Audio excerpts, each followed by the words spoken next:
Assalamualaikum warahmatullahi wabarakatuh. Perkenalkan, nama saya Restu Syadila Putri, NIM 200142022.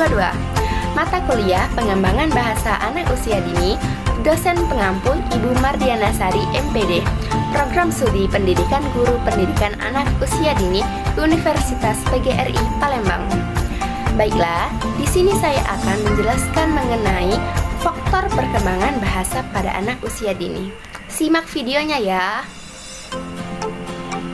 Faktor-faktor perkembangan bahasa pada anak usia dini.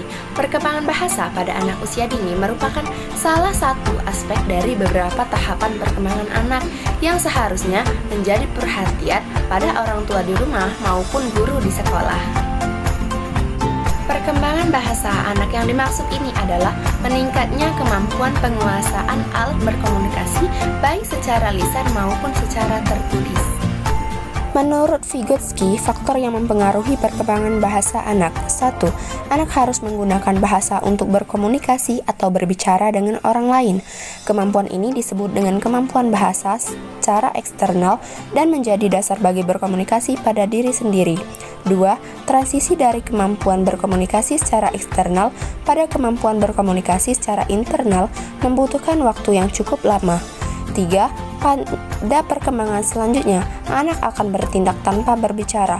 Apabila hal ini terjadi, maka anak telah mampu menginternalisasi percakapan egosentris dalam percakapan di dalam diri sendiri.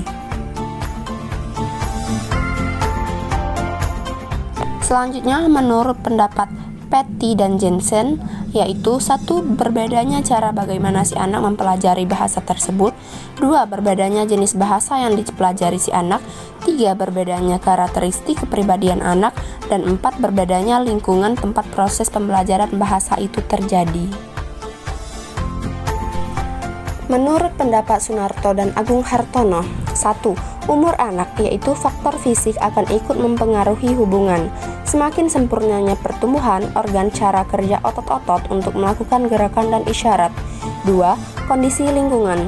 Tempat anak tumbuh dan berkembang memberi andil yang cukup besar dalam berbahasa. 3. Kecerdasan anak, yaitu kemampuan untuk mempengaruhi lingkungan tentang bunyi atau suara gerakan dan mengenal tanda-tanda memerlukan kemampuan motorik yang baik. 4.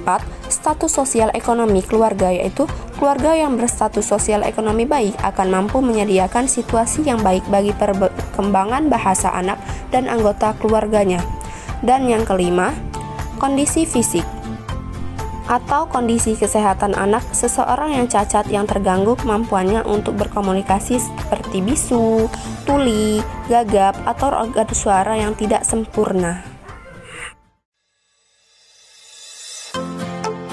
Dari uraian-uraian tersebut, dapat disimpulkan bahwa faktor perkembangan bahasa pada anak meliputi umur anak, kondisi lingkungan, status sosial ekonomi keluarga, kondisi fisik, dan kecerdasan anak.